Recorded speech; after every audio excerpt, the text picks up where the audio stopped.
Misalnya kasus ijazah Pak Jokowi yang sekarang ini, saya ikut bicara sebentar kemarin. Saya sih tidak, saya tidak peduli apakah ijazah Pak Jokowi itu asli atau tidak. Saya tidak peduli karena itu tidak akan ada akibatnya terhadap proses ketatanegaraan kita.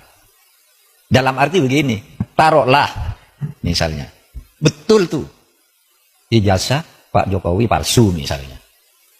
Lalu ada yang mengatakan gini, kalau betul ijazah Pak Jokowi palsu, maka seluruh keputusan-keputusannya selama menjadi presiden itu batal, tidak sah. Saya bilang, enggak lah. Apa hubungannya? Itu kan hukum tata negara. Kalau pidana iya, pidananya bisa. Kalau terjadi pemalsuan, itu karena kebohongan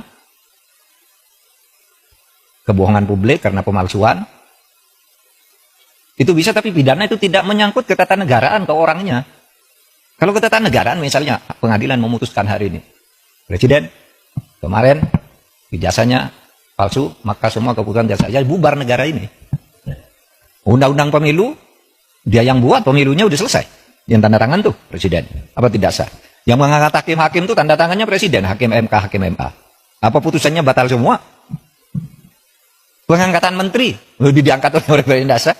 Apa batal semua itu kebijakan perjanjian internasional dan sebagainya? Enggak bakal tidak sah. Karena apa? Kalau pendekatannya hukum tata negara dan hukum administrasi negara, itu dalilnya itu keputusan yang sudah dibuat secara sah oleh kedua belah pihak, itu harus dijamin kepastian hukumnya. Wah, itu berlaku. Kalau salah ya sudah, misalnya kita kontrak dengan Cina, bikin jalan tol gitu, bikin kereta api gitu, karena kita tidak senang lalu mau batal, ya Cinanya tidak mau, kita terikat oleh hukum internasional juga dalam sengketa internasional. Atau kampus-kampus ini menjadi tidak sah semua ijazahnya, karena apa? Yang mengangkat menteri, rektornya yang menandatangani ijazah itu, menteri itu diangkat oleh presiden. Oleh sebab itu jangan terlalu ngelantur bicara keabsahan ijazah presiden kok dibilang lalu keputusannya tidak sah. Karena saya mengatakan begini, ini ada aja yang nanggapi. Saya lihat di TikTok. Seakan-akan apa? Mahfud MD sekarang sudah berubah. Sudah mendukung Pak Jokowi. Dia mengatakan bahwa kalau ijazahnya Pak Jokowi palsu, keputusannya tidak batal. Lah iyalah, bukan karena mendukung, memang begitu. Coba, teori apa yang bisa menyatakan itu? Kecuali pidana ya. Kalau pidana personal, bukan pada keputusan ketatanegaraannya. Iya, saya bilang. Yang saya katakan begini, ada yang tanya juga, Pak Mahfud, Anda kok nggak ikut-ikut nih? Ikut dalam gerakan menggugat ijazahnya Pak Jokowi. Saya nggak punya kepentingan. Apa? Kepentingan saya nggak ada. Makanya itu ditolak. Ditolak oleh pengadilan tuh bukan karena pengadilannya salah. Gini, mari saya jelaskan. Biar nanti saudara, kalau mencari celah ngatur pelanggaran presiden yang terlanjur terjadi itu, di undang-undang kepresidenan mau diatur bagaimana. Saya dengar paper yang masuk sudah banyak. Coba nanti dipilih. Ya begini, yang gugat ijazahnya Jokowi ini pertama masuk ke gugatan peradilan perdata. Lalu saudara, keabsahan ijazah kok digugat ke pengadilan perdata, pengadilan bilang bukan wewenang saya. Jadi benar, pengadilan itu bilang, NO, saya tidak dapat menerima ini karena bukan wewenang. Tugas pengadilan itu bukan mencabut ijazah. Terus siapa dong? Lagi pula, kalau perdata itu ya, seperti teorinya perdata itu yang menimbulkan hak dan kewajiban, orang bisa melakukan gugatan perdata kalau ada perjanjian, kontrak di antara kedua pihak, di mana yang satu tidak memenuhi syarat. Loh, kapan Pak Jokowi melakukan kontrak dengan orang yang menggugat itu?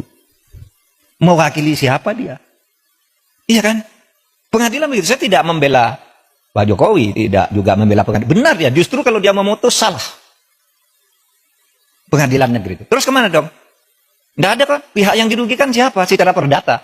Siapa yang perdata itu kan pribadi dan badan hukum privat. Oh kalau gitu pindah ke PT UN. PT UN juga menyatakan tidak bisa nerima. Kenapa? Kalau saya dinyatakan mencabut ijazah tidak sah. Seharusnya Anda minta, kalau mencabut ijazah itu minta ke UGM.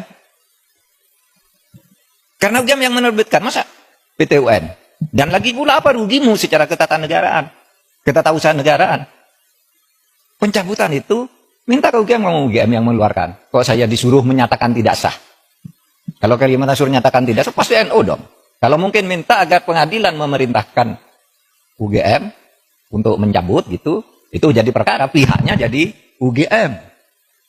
Maka saya bilang, wah UGM tidak usah melibatkan diri lah, apa buang-buang waktu begitu. Dan orang tidak berwenang juga. Lembaga hukum perdata privat, kelompok orang, datang ke UGM, memaksa saya minta lihat ijazahnya Pak Jokowi. Tidak bisa. Kalau begitu setiap orang bisa datang ke sana, minta melihat ijazahnya Pak Mahfud apa. Oleh sebab itu sekarang, saya katakan, kalau gitu masuk ke pidana. Nah kalau ke pidana, itu kan masuk ke pidana. Malah yang dihukum orang yang menyebarkan berita bahwa ijazahnya palsu. Dihukum bener, ya dihukum, masuk penjara 2 orang. Karena apa? Dianggap menyebarkan berita bohong. Sekarang masih di penjara, belum keluar. Maka yang punya ijazahnya tidak dipersoalkan. Sekarang jalurnya sudah masuk, tinggal politisnya bisa enggak? Karena yang dilaporkan sekarang, ya, yang dilaporkan sekarang itu adalah pemilik ijazah dan sudah dilaporkan ke Baris Krim. Nah kalau itu arahnya udah tepat, tinggal hukumnya nanti dinilai benar apa tidak. Itu palsu. Nah kalau gitu UGM boleh hadir, dipanggil pengadilan. Kalau cuma didatangi orang ke minta ijazahnya, saya minta skripsinya untuk apa? Kalau saya enggak boleh. Sudah benar tuh UGM.